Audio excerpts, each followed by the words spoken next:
Alright, what's up guys? Adam Swindell with Swindell Steamworks. So this is in some regard a follow-up video to the demo that I just posted on my BLI Southern 610.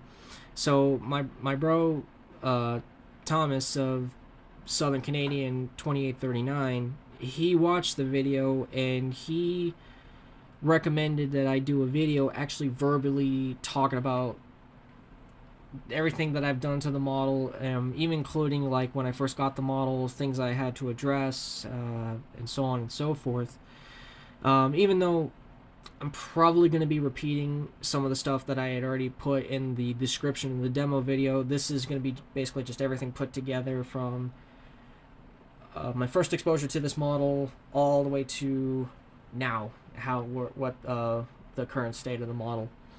So I've had this model now for a few weeks, and when Tommy first started sending me photos and videos of this model, it was when he had first converted this model from Paragon 3 to ESU. That's actually something I forgot to mention in the demo video, that this was formerly a Paragon 3 model, and it's an older Paragon 3 where the engine and tender are packed in different slots. It's not like the new boxes where the engine and tender are packaged as a one single unit. And he knew that this version of 610 is my favorite. There was a time where I was wanting to get the three variants of 610, Texas and Pacific, American Freedom Train, and Southern. But as of now, at the time when Tommy first started sending me photos and videos, I'd more or less decided that the Southern version is really the one I truly want. I don't need the AFT because I was no longer going to do the AFT project. In fact, I'd sold the other two models, 4449 in AFT and 2101 in AFT. I didn't want the Texas and Pacific version because, simply put, I don't model the Texas and Pacific. I don't got anything against that road. I don't. It's a nice railroad. It just not a railroad I wish to model. And one night we were talking, and I was just joking around with him, and because he knew how much I really liked Southern 610, and I asked him jokingly, like, how much for 610. Well, as it so happened, he was actually debating on selling this, as he favored the Key Imports model more. And so he said, if I'm interested in buying it, he said, this is the price, and I'm not going to mention the price, but it was a really, really, really sweet deal. Even my friends all agreed that it's a good thing I bought this model, even if I had to treat it as an investment. He gave me the price, and I was happy with the price, so I paid him, bought the model, and he did take some well-detailed photos and descriptions of some of the little tiny flaws that are present on this model. From what it sounds like, this model, I'm now the third owner, which would have made Tommy the second owner. But then again, I don't know the history beyond that. For all I know, I could be the fourth or fifth owner. I have no idea. But whoever owned this model prior to it going into Tommy's possession, the person had tried to modify, and I should say in some regard, they successfully modified the headlight. So then the LED was actually now in front of the reflective portion, rather than shining through the fiber optic tube, which means that the LED is actually behind the smoke box door. But apparently, when doing that, because he apparently he had reamed out the hole. I don't know if this was a factory defect or what, but the headlight, more specifically the number boards, they were cockeyed. And I saw this when looking at the model straight on. And another issue was that the solder joint that holds the headlight bracket, that was broken. The solder joint failed. and that was only, and apparently that was due to stress on trying, apparently, I guess, trying to drill the headlight out. Again, this was not Tommy. This had to have been someone prior to the engine coming into Tommy's possession. It was also missing the headlight glazing, and it was missing the red number board, which was directly below the headlight lens. And so those were all issues he pointed out. He also pointed out that the bell was loose, and even though it technically is not it's not a flaw, he did mention that he had removed the doghouse that was on the tender, and the reason why is when 610 served on the Freedom Train and on Southern, she didn't have the doghouse. So that was something that BLI had incorrectly modeled. So it was not the doghouse wasn't soldered in. It was held in with a pair of screws inside the tender.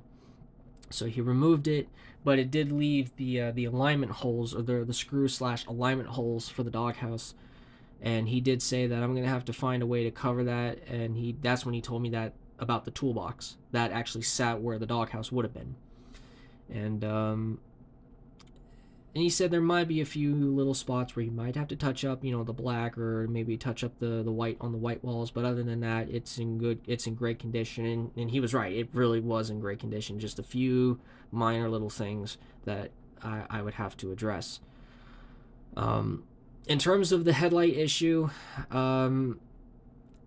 initially, before I noticed how the headlight was the number board was cockeyed on the headlight, I just glued the headlight back in place, and that worked.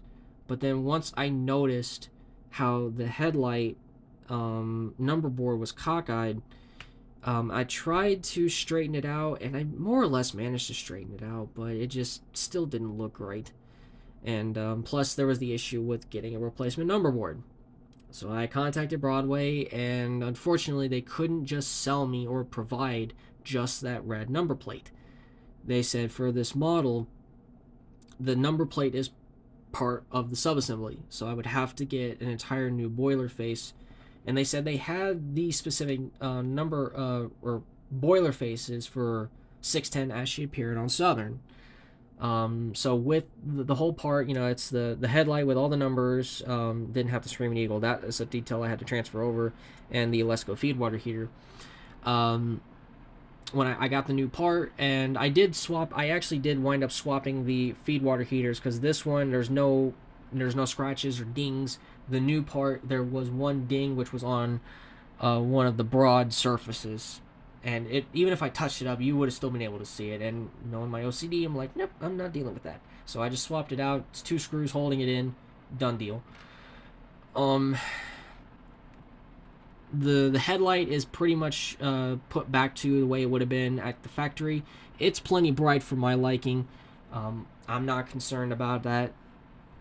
The bell, all I simply did was I just lifted the bell up enough just so that I could put a little smidget of super glue and then pressed it back down. It's holding nice. Touched up the paint wherever necessary. Installed KD 158 couplers, as that's my personal standard, wherever applicable. And then once that was done, then I started focusing on the electronic side, or the DCC sound side of things.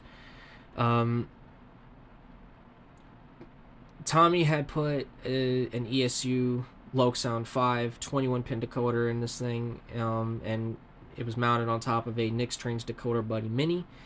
He really likes the Decoder Buddies and the Decoder Buddy Minis because they have onboard 1K ohm resistors, and that's the reason why, if possible, wherever applicable, I try to use those, because I don't have to worry about stringing external resistors.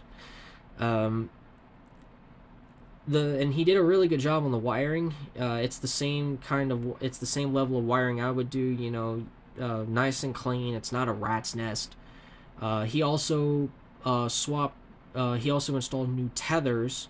He used TCS. I think these are 6 or 7. I think these are either 6 or 7 wire harnesses. I can't remember off the top of my head which one he said he used. And it works just fine. The only thing that I mentioned to him was how it can be a little difficult to plug it in. But once it's in, it's nice and snug. You don't have to worry about it coming apart because it's loose. And honestly, it holds up a heck of a lot stronger than some of these other manufacturers. Um, one little flaw that I decided to just touch up and not worry about replacing was the deck plate. That was missing. It was missing when he got the model. The deck plate and the hinges that hold it in place are gone.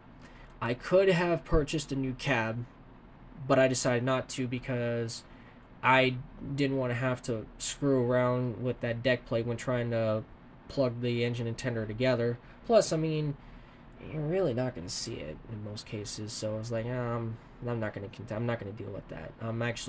In this case, I preferred to not have the deck plate.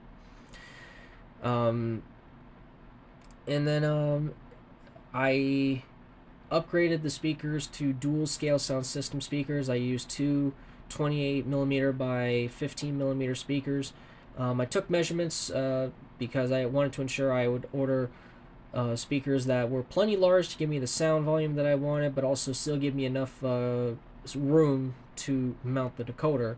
And so how I have it set up is the rear speaker is more or less here in the water tank area. The forward speaker is more, in fact, I think it's more in line with the 610 number. And I just took a piece of, I wired it up, and then I put a piece of double-sided foam tape in between the decoder buddy and the speaker, and so the decoder essentially is resting on top of the speaker, but it's a nice joint. And then I wired back in the TCS Keep Alive that he had put in this model. I'm going to use the TCS Keep Alive for now, but eventually I'm probably going to swap that over to a Power Pack Mini, because and it's simply due to ease of programming. If I decide I need to put this engine on the low programmer, to my tech guys out there, y'all already know that with TCS Keep Alives or Soundtrack's current keepers, if you have them tied into the circuit on an ESU decoder, you essentially can't program an ESU decoder. But with the Power Pack Mini, you can. So that's why eventually I am going to swap this engine over to a Power Pack Mini. Pretty sure that's everything about this engine. It runs great. It sounds great with the new file, with the scale sound system speakers. The whistle. So Tommy had tried to find a stock ESU bell that was close. The bell that he chose, for me, at least to my ear, it didn't really sound right. So I wound up using the Great Smoky Mountain Railroad 1702's bell. To me, that sounded closer. The whistle that he initially was using, I think, was the Minneapolis and St. Louis 3-chime. I want to say that's what he used. I could be wrong. But it was just too low. It didn't, to my ear, it didn't sound like a PS4 3-chime, which is what the real 610 used during her time on Southern. So I was playing around a few whistles, and I was raising and lowering the high and low speed values to try and change the pitch. And then finally I was tuning with the Delaware Lackawanna 5-chime, and it sounded pretty close even with the stock values. And then when I raised it up to 135, that did it. That gave me, in what is in my mind, a PS4 sounding whistle. So that's what you guys heard in the demo video. So yeah, that's pretty much all there is to this model. In my opinion, in my view, this was a collaborative effort because, Tommy he did the initial ESU install, and then everything that I did was just refinements to bring it up to my standards and really bring out the best in this model. So hopefully I didn't bore you guys too much. Hopefully, maybe you guys might take something away. Hopefully this video might be a small source of inspiration for any models, really.